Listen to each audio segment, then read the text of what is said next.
The West Palm Beach Fishing Club's charitable affiliate, the Palm Beach County Fishing Foundation, is getting ready to launch its 4th batch of reef darts.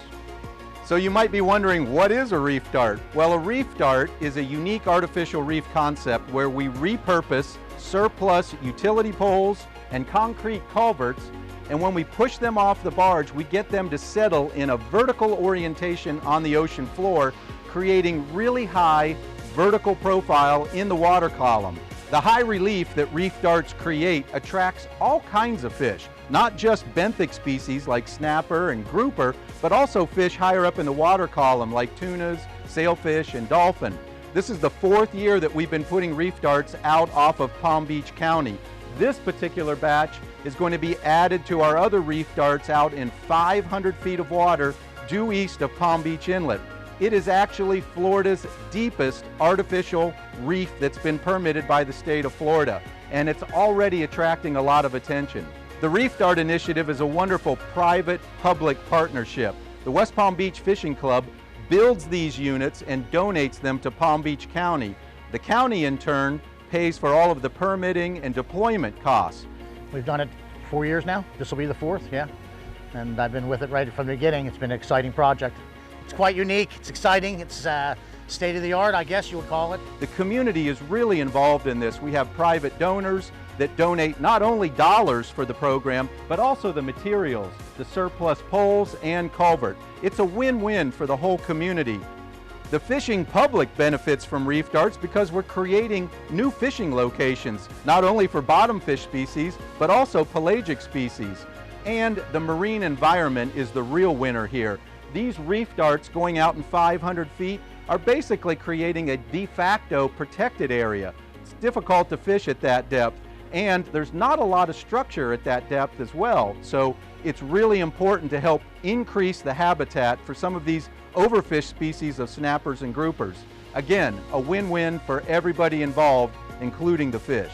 I look at this as a spawning reef, meaning you've got all the structure down there, but it's really too deep to successfully fish it, and it's too deep to easily dive on it.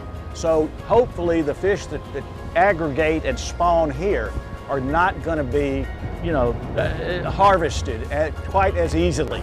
And you're going to see more of them, and I can't tell you how excited I am to finally be getting in what I consider to be a spawning reef.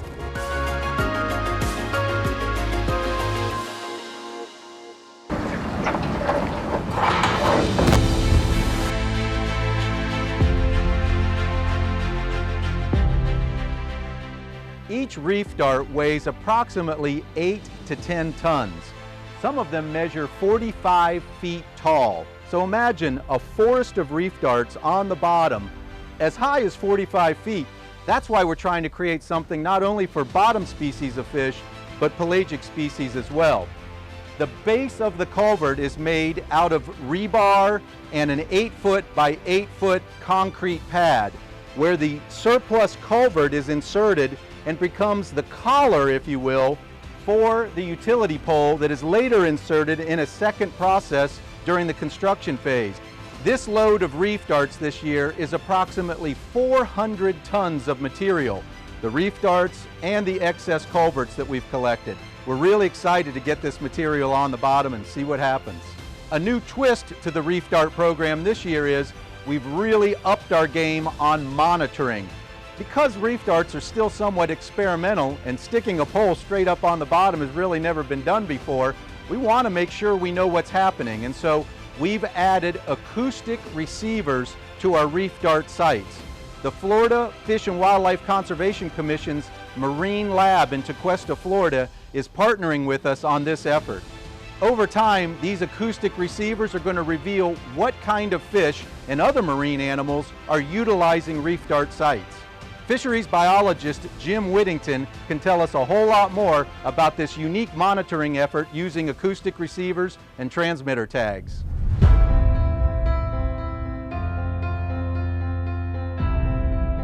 But this is the receiver and what it looks like.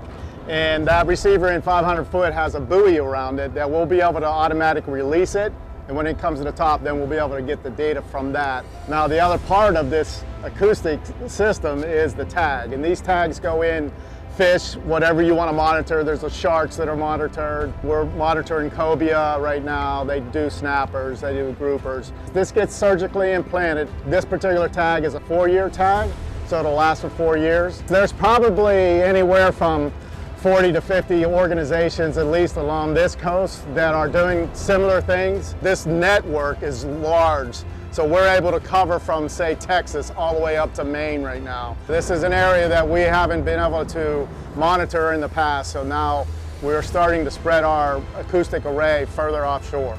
Looking forward, we hope to expand our community partners. The Reef Dart Initiative takes a very big collaborative effort. It's not just one entity that makes this happen. So if you're interested in getting involved, contact the West Palm Beach Fishing Club. We are eager to share what we've learned the last 4 years, and we think there's a lot of potential up and down the entire eastern seaboard to do the same thing that we're doing, creating additional marine habitat in some of the places that need it most.